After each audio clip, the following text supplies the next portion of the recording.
This is my garage, and it does pretty typical garage stuff like store things and park a car. But recently my situation changed, and now I need my garage to do more. So first, hello, I'm Chris. I design and build high-end custom furniture for a living, and I make videos about it. And a couple months ago, I moved my workshop from right down the street to a new space that's several miles away. And I found myself in a situation where I still need my garage to do all that typical garage stuff, but I also need it to be a high-end office. And I figured while I was at it, I might as well try to squeeze in a few selfish upgrades that I've always dreamt of. And I may have gone a little overboard because now I think my garage is probably the nicest room in my entire house. So here's the constraints. It's a pretty typical 19 by 17 foot 2-car garage, which I think for most people, a more realistic term might be a 1-car and a bunch of junk garage. And here's what I need. 1, parking for 1 car with plenty of space. 2, storage. We have a shed and a bin for some stuff, so I don't need a ton, but I want to do a wall of cabinets here. 3, an office. And this has to be a legitimate, comfortable space where I can work full time, because the dining table / office setup I've been using isn't really working for any of us. 4, sound deadening. This is where I'm going to record all of my voiceovers, and recording in a room that doesn't echo sounds a lot better than recording in an echoey room. 5. Okay, full disclosure, we're definitely leaving the need territory here and crossing into want, but I got some custom design ideas for this weird nook. I think I can squeeze a gym setup over here, and then I might just treat myself to something that I've always wanted to fill that parking spot. What you see me doing here is cutting up some plywood for what's going to be an 11-foot row of cabinets that goes along the wall with the window. And I have 2 goals here. 1, I want to make them look nice. And 2, I want to make them really fast and simple. So I've got 3 panels that are all cut to the same size, then 2 identical bottom panels, and 4 stretchers that match the length of those. And that's going to make up a pair of boxes that I can fit a shelf, some doors, and a back panel into. And I'm just going to make 2 units like this. And to stick with my simple storage theme, I sized these perfectly to fit those black plastic bins with the yellow lid that you see everywhere. You know, the Costco special. Then to assemble everything, again, just keeping it super simple and using my Craig pocket hole jig to quickly knock it out. Now, I know these don't exactly scream high-end office at the moment, but don't worry, we're definitely going to dress them up. But for now, I just wanted to make quick progress. So step 1 in dressing things up is the countertops. Typically, when you think of garage countertops, you think of like plywood or maybe some kind of cheap laminate. But here we're going to go with solid walnut because, I don't know, why not? Now, something I should mention is that I am definitely out of my element with most of this entire project. Like we've all seen that clip of Charles Barkley swinging a golf club, right?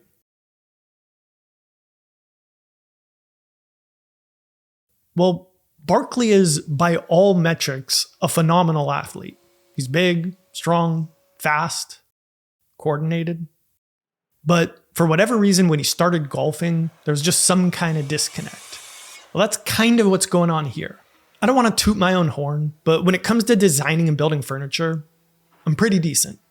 But when it comes to building and installing stuff into a garage, I'm like Charles Barkley in a tee box. Case in point, my first idea for the countertops. So this wall is a little weird, right? Because it's got this nook that's about 10.5 feet long and 16 inches deep. So my first idea was to build 1 giant panel that would cover the cabinets and spill back into the nook with all these curves and overhangs. But the more that I thought about it, the more I realized I was really just making life hard on myself. I mean, fitting a shape like this into a room with perfectly square corners would be hard enough. But the one thing I do know about built-ins is that the room is never square. And I'm definitely not counting on my garage having been built with aerospace degrees of precision. So I'm trying to give myself every best chance to succeed by playing to my strengths. Like if Barkley had gone from basketball to, say, football instead of golf or ballet.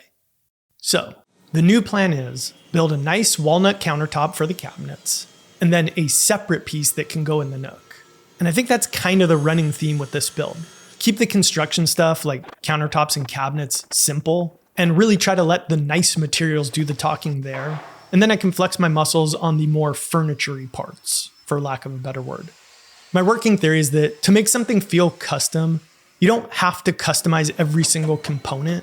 You just have to pick and choose a few spots, and that can elevate the whole thing without it looking like you're screaming for attention. Like, I think most of us would agree, a resto-modded 1985 Land Cruiser with a nice patina says, "I appreciate the rugged utility aesthetic."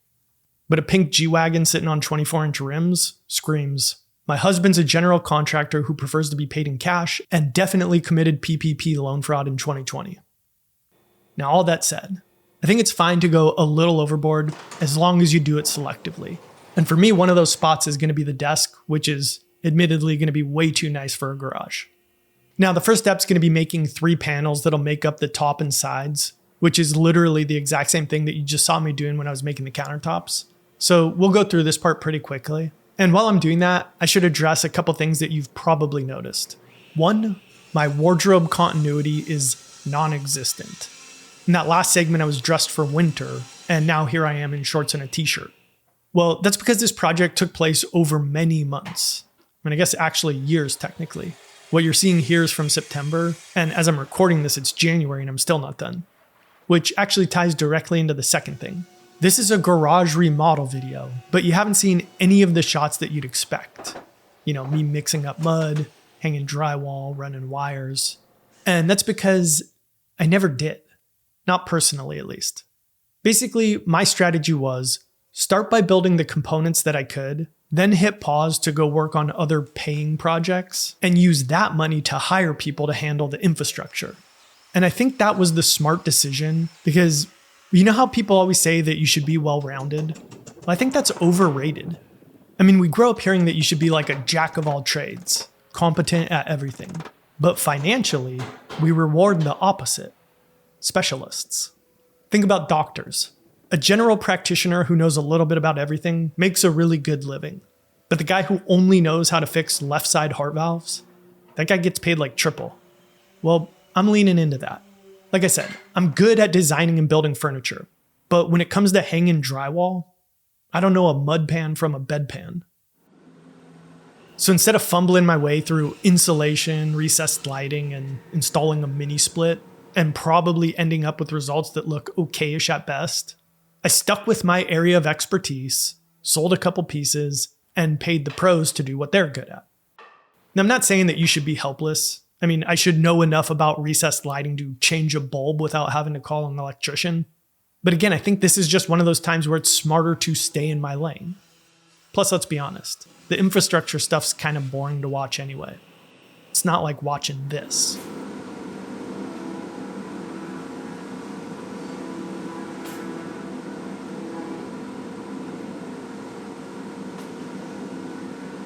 Okay, maybe that was a bad example, but the point is, the room is a blank slate, and now I can start filling it with the stuff that I'm actually making. Now, so far we've got our cabinets that'll go here, and this is where the desk will go. So from a functional point of view, I don't really need much out of this desk. I want a big work surface so that I can have all my stuff laid out and not feel cluttered. I want a drawer for some hard drives and notepads, and I want to be able to hide all the cables. Now, you saw me make those 3 panels, and they're going to go like this. But the top's pretty long at about 6'7", so to stop it from sagging, I'm going to add a panel that's about 7 inches in from the back, which will double as a place to hide my cables behind.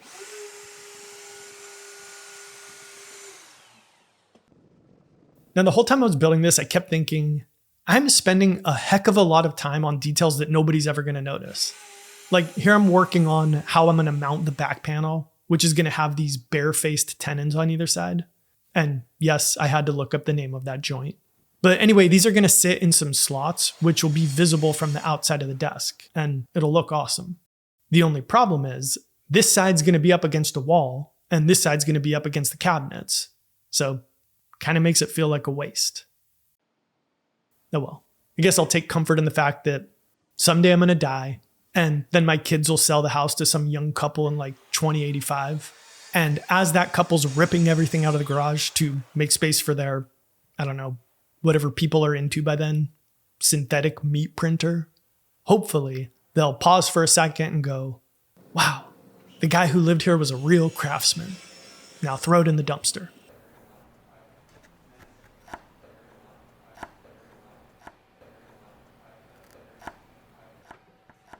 All right, the barefaced tenons are looking good, and now I just need to square up the slots that they're gonna sit in. Now I'm not the world's best chiseler, far from it. That said, it actually came out pretty clean. Then with that done, I can assemble the side panels and the center panel, which took about 5 seconds in YouTube time and 18 minutes of real time. It's kind of like the end of a playoff basketball game. Okay, hard pivot. If you can hear my voice right now, you fall into one of 3 categories. A, you willingly chose to watch this video. B, you fell asleep watching another video and this one auto-played. Or C, your husband has the remote and you're scrolling Instagram or whatever, but your ears just perked up. And regardless of which of those 3 you fall into, I want to thank you. Honestly, I was a little hesitant about making this video. On one hand, I really wanted the outcome, an office. But on the other hand, these aren't exactly my bread and butter kind of pieces. I mean, you guys know me.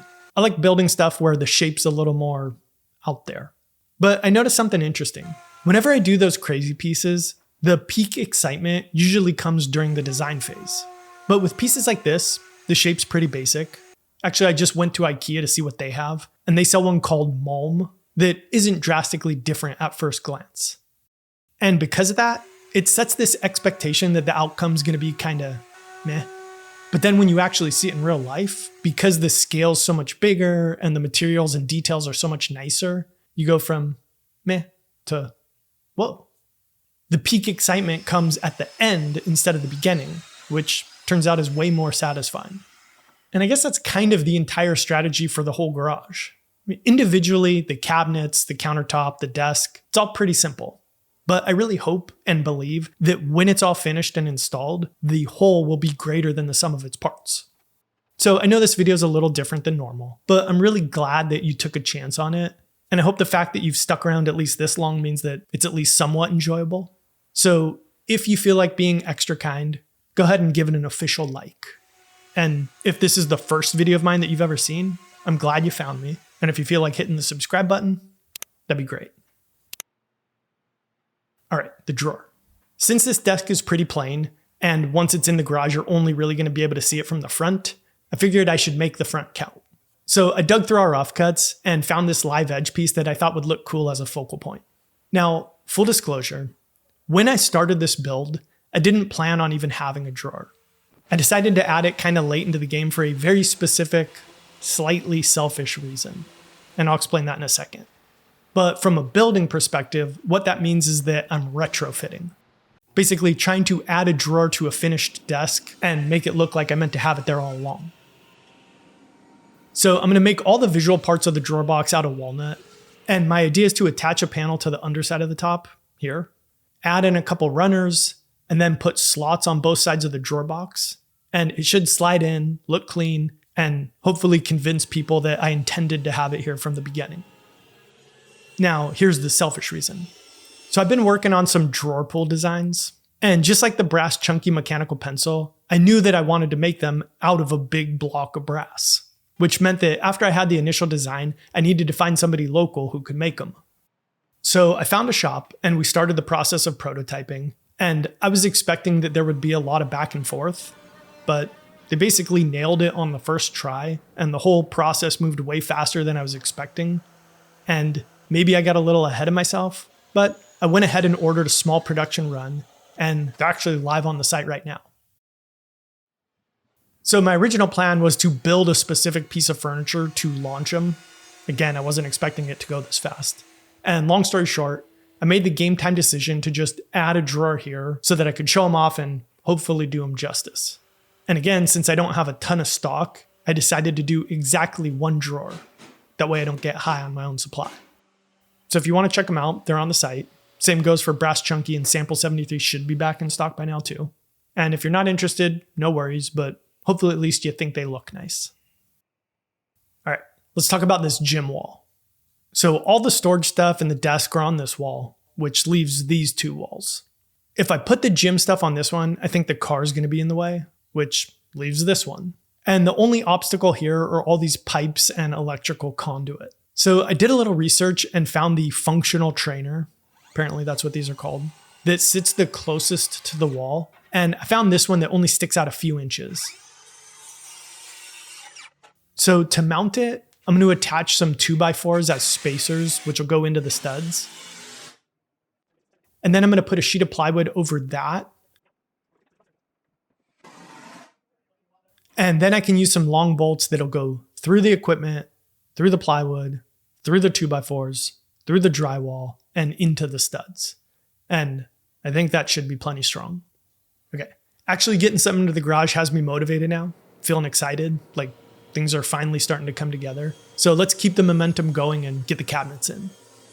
Now, like I had said earlier, we're gonna make these look upscale. And just like the drawer box on my desk, going into this project, this wasn't my original plan. And I think I realized something about myself. In the past, when I've used plywood, I like to show it off by leaving the plywood edges exposed. And I've always told myself that it's because I like the look of it. Like in our living room, I made these built-ins that have exposed edges, and I do honestly love them. But I think maybe what I actually like, even more than exposed plywood edges, is just doing the opposite of whatever you'd expect. So in a house where you'd expect painted wood or maybe walnut built-ins, I think plywood is cool. But in a garage where plywood boxes are pretty typical, for whatever reason, I feel compelled to make the cabinets look like they belong in a high-end kitchen. Basically, if I'm supposed to zig, I want to zag. Classy wedding, I'm wearing flip-flops and a flannel. But date night at Arby's, I'm wearing a tux. Now, having said all of that, even though I'm covering every visible square inch of the cabinets in white oak, I'm still glad that I bought this specific plywood. So if you know anything about plywood, or if you've watched this channel before, then you know the GOAT plywood is Baltic birch. Pretty much anytime you see high-end plywood furniture, or like those built-ins I did, it's Baltic birch. And one of the reasons for that is that the exposed edges look really nice. Well, here I'm using this stuff called Supercore, which is pretty similar. I think the main difference that most people would notice are the edges. It's personal preference, but I like the Baltic birch edges a little more. That said, if you care more about the face of the plywood, then Supercore is arguably nicer because it doesn't have any of those little football-shaped patches like you'd see on Baltic birch. Now, neither of those things really matter here since it's all getting covered, but what does matter and where both of them excel is from a construction point of view. They're really stable, they hold screws really well, and since Supercore cost less and I could get it pre-finished, that meant I didn't have to spend 2 days spraying clear coat on the inside of cabinet carcasses. So, well worth it. Plus the place where I got it, Woodworker Source, will break down the full sheets into smaller pieces and ship them to you. So for example, when I started this project, instead of having to wrestle around and break down sheets like this, I started with pieces like this. All right, that's enough plywood talk, but I'll throw a link in the description to Supercore for the 16 of you who are into that. After I got the doors fitted at my shop, there's really no reason that the cabinet boxes needed to stay there, so I figured I'd get them home and installed. Because the plan is to add some flooring around the boxes, but not under them. Now, as I've alluded to this whole time, I know next to nothing about general construction. So to get these in, I'm just going to go off of what I think I've seen other people do and kind of what makes sense intuitively. So after I got the toe kick attached, I put the boxes roughly in place and screwed them together so that they're effectively one unit at this point. Now, back when I had built these boxes, it was way before any of the demo had even started in the garage, and I didn't know it at the time, but running along the bottom 6 inches of the wall is a concrete curb. And even after everything got drywalled in, that curb still sits about 1/4 of an inch proud of the wall. Now, fine furniture Chris, had you known this, would have cut a notch into the back of the cabinets to clear the curb. But Get It Done Chris is just going to get the boxes as close as he can and then use shims on the underside to get everything level up top. Okay, I'm done referring to myself in the third person. Then, as I attach the boxes to the wall, I'm just going to use some strips of plywood to bridge the gap behind the cabinets. That way, as I drive the screws in, it doesn't pull the cabinet out of square. And then, if there's any gaps at the end, I can deal with those later. For flooring, I'm going to go with these interlocking rubber tiles. And I think I spent about $900 on them. And I probably could have used one of those epoxy concrete floor kits and got the job done for like 1/4 of the price. But these rubber tiles are going to be a lot better from a sound deadening point of view, which is crucial for me since, again, this is where I'm going to be recording my voiceovers moving forward. So these should strike that perfect balance. The sound deadening of carpet, but with the parkability of not carpet. Because, I don't know, parking a car on a rug feels like a solution that you'll end up regretting sooner than later. Like eating one of those Nature Valley bars in a room that you just swept.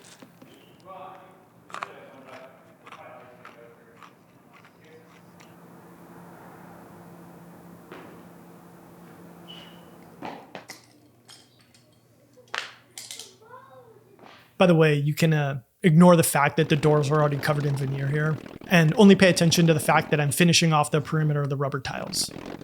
So the next thing we're going to do is put some veneer on the doors, right? So I picked up some white oak veneer from Rockler, and if you're not familiar, it's basically a giant grown-up sticker where you cut it slightly oversized, peel off the back, and stick it on. And I think sometimes veneer gets a bad rap. People tend to associate it with cheap or fake furniture, but in reality, some of the highest end museum quality furniture in the world is essentially a masterclass in veneering. Actually, it reminds me of this bit that Adam Carolla used to do. You know, the Man Show guy. He did this thing called Rich Man, Poor Man, where he'd list things that the very wealthy and the poor have in common. I remember one that I always thought was funny was having 10 cars at your house. So rich man's curating a ketchup and mustard collection of Ferrari's Halo cars, while poor man has a bunch of non-functioning Pontiac Sunfires and Dodge Neons on the lawn. Well, veneer's kind of the rich man, poor man of the woodworking world. You'll find it in the cheapest college dorm room and the most expensive Rolls Royce. And hopefully we're landing a little closer to the Rolls Royce side of things. Anyway, after I got everything covered and put a coat of finish on them, then, and only then, did I take them home and install them. Okay, so once again, we're time traveling here, as you can see by the fact that the cabinets are back at the shop. And here I'm going to connect the two panels that I made for the countertops end to end. So the reason that I did it this way is simple. I couldn't find boards long enough for the entire run. I'm fine with that, but I was slightly worried about transporting it home without the seam opening up. So I thought I'd reinforce things by cutting in a couple of thick patches on the underside. And these turned out to be like the cleanest, tightest patches of my entire career. Which made me kind of sad because they're going to be on the underside of a countertop where nobody's ever going to see them. But thankfully, the universe stepped in and restored balance. And as I was cutting them flush, I slipped and cut out this huge chunk, which made me feel way better. Now I can just be glad that nobody will ever see them. Now, as I said, I was kind of worried that this joint wouldn't be the most robust, and honestly wouldn't even make it home. So after I finalized everything and got a couple coats of finish on, I decided I would run a very sophisticated structural stress test in which I picked it up on one end and the joint failed immediately. So plan B, route a groove right across the seam and fill that with black epoxy. It's going to make it way more robust and also makes the transition feel less jarring. It's kind of the oldest trick in the book. If you can't hide it, highlight it. Now I know transporting an 11-foot long countertop's about as much as my little Honda Ridgeline can handle, but I figured I could probably make a little extra room for 8 door handles, so that's what I'm doing here. Now as much as I wanted to use the brass ones that I just came up with, that would have eaten up like 10% of my total inventory, so I played it safe and made them out of more white oak. Now this was one of the few times during this project that I kind of went in without a plan. I cut out some strips, then used my router table to cut in some finger holds, and then when I cut them to length, I made a 45-degree cut on one end and a 15-degree cut on the other. And when I first got them home, I thought that they looked better like this, but I knew that they would be more usable like this. And they didn't look much worse. So I went with usable and slightly worse looking, like my Honda Ridgeline. Does it look as cool as a Ram TRX? No, but it gets better gas mileage, it's got a trunk in the bed, and it drives like an Accord. And best of all, it doesn't make everyone think that I have a micro machines collection. I'm kidding. It's a joke. Look, people should drive whatever they want to drive. Doesn't bother me. But I will say, all joking aside, me driving a Ridgeline does legitimately seem to bother a fair amount of people. It's weird. Last time we saw the desk, I was getting the drawer fit. Now, in real world time, that was like 3 months ago. So while it was sitting there, my buddy Joe said, "Hey, I've never used a hard wax oil finish like Sample 73. Can I finish your desk?" And I said, "Sure." And I was a little reluctant because Joe isn't really the most capable guy. I think before this, he was like a Navy SEAL or something. You know, one of those jobs where the stakes are pretty low. So naturally, I was concerned. But I gave him a shot, and he did just fine. And there the desk sat for several months as the hot California summer transitioned to the usually still kind of warm and infrequently rainy California winter. And I remembered I didn't do any of the cable management stuff I wanted. So let's ruin Joe's finish and take care of that. My plan is to keep things really simple here. I started by installing 7 hooks on the backside of the center panel, and then I'm going to drill in a series of access porthole things into the back edge of the desktop. But rather than just drilling them directly onto the desktop, I'm making this quick little jig. That way I can cut them all out with my router. This way they're all going to be placed at the exact distance from the edge without having to measure. And also routing just typically gives you a cleaner cut than a Forstner bit would.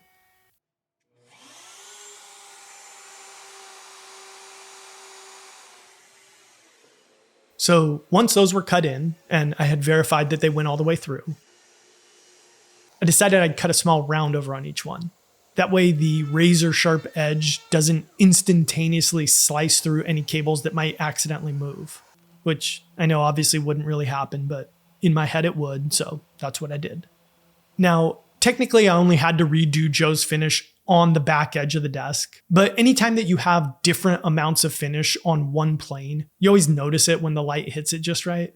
So I figured I'd just sand it all the way back and do another coat. Then from there, we can get our brass drawer pull on and get this puppy home. Now, seeing as how this is the last time that anybody's going to get to see the desk from any angle other than the front, until the synthetic meat eaters rip it out in, let's see, 2085 minus 2026, 59 years, let's take 7 seconds to admire the work.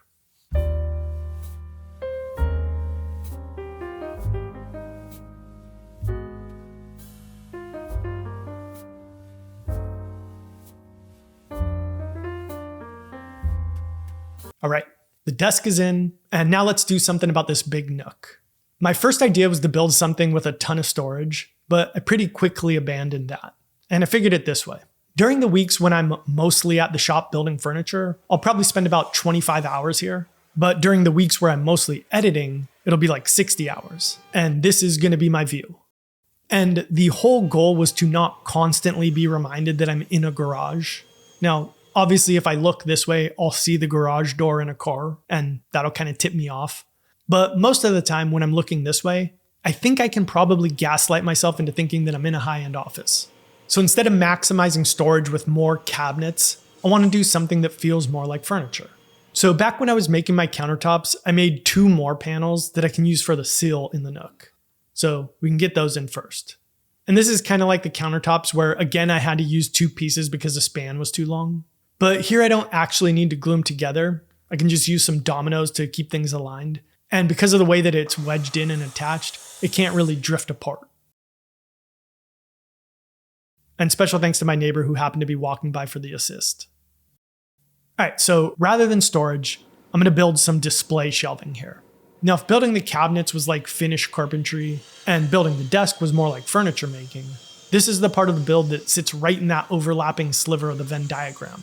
Built-ins, which basically means it's like building furniture, but there's some extra considerations to pay attention to as you go, and I'll point those out. So to start, I'm roughing out my parts, keeping them slightly oversized, and getting everything milled nice and flat. And each unit's going to consist of 2 long uprights and 1 short cross piece, basically like a tall, skinny capital H. Now, to join these, I'm going to cut a dado onto the inside face of each vertical piece that the center shelf can sit in. And to get these perfect, there's this really simple trick that I always use. And I like to explain it whenever I have a chance because if you know it, it makes you look like a woodworking wizard. So step 1, I make sure that my panels are cut to the same length and I mark out wherever I want that shelf to sit. Step 2, I use my crosscut sled and get it lined up where my blade is hitting on the inside of this line.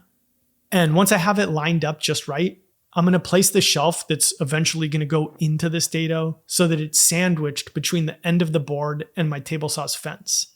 Then I'll get it locked down and make the cut.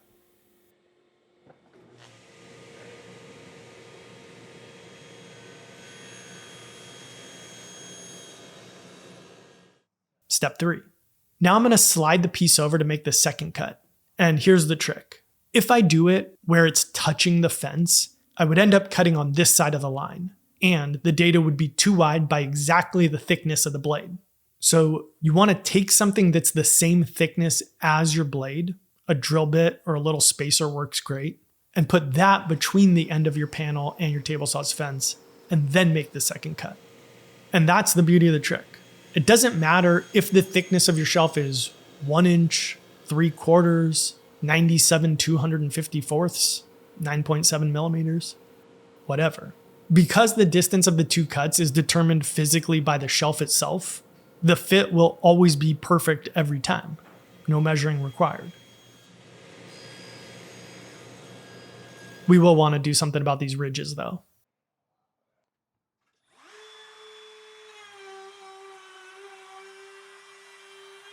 Now, if that tip was confusing, here's another one that's going to be a lot easier to understand than the perfect dado trick was. But whenever you're doing stuff like this, and you can, try to do it in an order where the last cut that you make is ripping your piece to width. And that's because routing or cross-cutting stuff is where you're likely to have tear out, stuff like this. So saving a rip cut for last, it's like having an eraser that fixes any of those little problems. Okay, I'm gonna get these glued up in a minute, but before I do that, I wanna plan ahead a little bit. So the only pieces to add are some back plates that I can use to mount the units to the wall and a pair of adjustable shelves. And because I live in an area where sometimes we have earthquakes, I wanted to do something that keeps the shelves relatively easy to move up and down, but attached well enough that in the event of an earthquake, they should stay put. So I'm just using those standard little shelf pins that you can get from the big box store.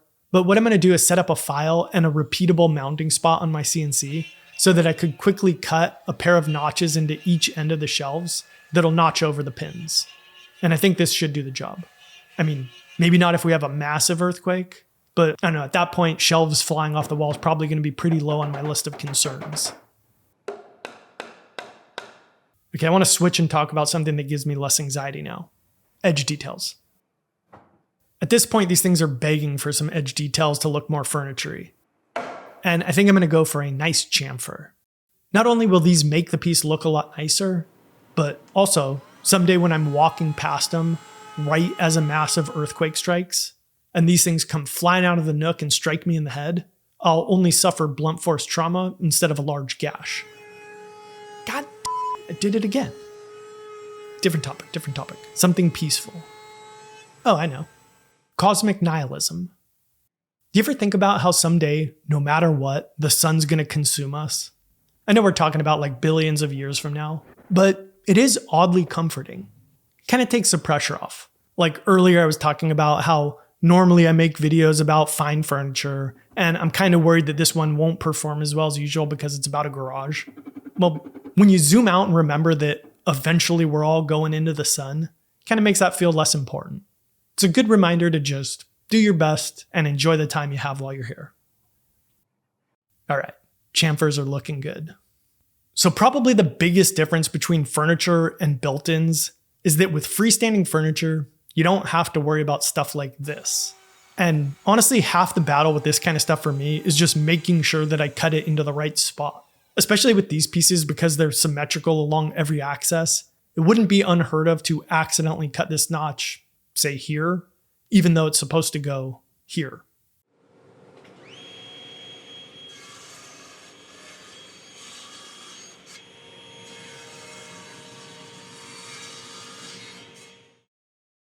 All right, I'm gonna get some finish on these guys and then we can get them in. Oh, another difference with built-ins. So I left these about 1/4 of an inch longer than what they needed to be, knowing that I would make the final cut at home, which I did. But man, our house is not square. To get this fit right, I had to cut the inside panel another 1/4 inch shorter. So there's 1/4 of an inch difference from here to here. which in fine furniture is the difference between like a Home Depot Saturday morning birdhouse and a Sam Maloof rocker. But with built-ins, it's just par for the course. All right, cabinets, in. Desk, in. Nook stuff, in. These walls, still pretty empty. So to fix that, I'm bringing in these acoustic sound panels. Now, we had built these about 5 years ago for the old office, so I'm not going to go into detail about them. But if you want to watch that, I can put a link to that video in the description. But if you're looking for a tutorial on how to build sound panels, I don't think that's the best video. I mean, they definitely help cut down on echo, but I think they're kind of 70% aesthetic and 30% function. But they definitely do a good job of breaking up this massive white wall, and they create a great backdrop for the final piece of the puzzle. Remember my number one constraint? Parking. So I bought one of my favorite cars. And I know this is a furniture channel, not a car channel. But if you appreciate fine furniture or mechanical watches, basically anything built with specific intent and passion, then you get this car, the S2000. I've loved them since they came out back when I was in college. And now, at over a quarter century old, I think they've aged incredibly well. I mean, from a driving perspective, they were never really about raw performance numbers. It was always more about the experience. And I think that that experience is even more novel today than it was 25 years ago. And aesthetically, I think it's a pretty timeless design. A long hood where the cabin's set far back, the way that the front wheel arches come up almost flat with the hood, simple character lines, but nothing too extra, a minimalist interior with probably the best shifter shy of a $200,000 GT3. Okay, maybe the gauge cluster's a little dated, but even it's kind of charming. And the fact that I can turn around while I'm working and look at it, I love it. And the same is true for the entire room. When I'm sitting here, it doesn't feel like a garage where I forced a desk into the corner, even though I literally did. And it doesn't feel like an office where I accidentally parked a car either. It feels like a cohesive space, a perfect mix of garage and office. Exactly what I was hoping for. Now, there's still a few more things that I would like to do. I want to swap out the door for something with better insulation, and I need to get some kind of shade for this window because the light's pretty blinding from about 8 to 11. I want to make some artwork for the walls, and I kind of feel like this Nook wants a bigger TV. But other than that, this room has everything I need. I have a place to park, a place to store stuff, and a place to work where I feel comfortable and inspired. I think we did pretty good. Thanks for watching, and I'll see you in the next one.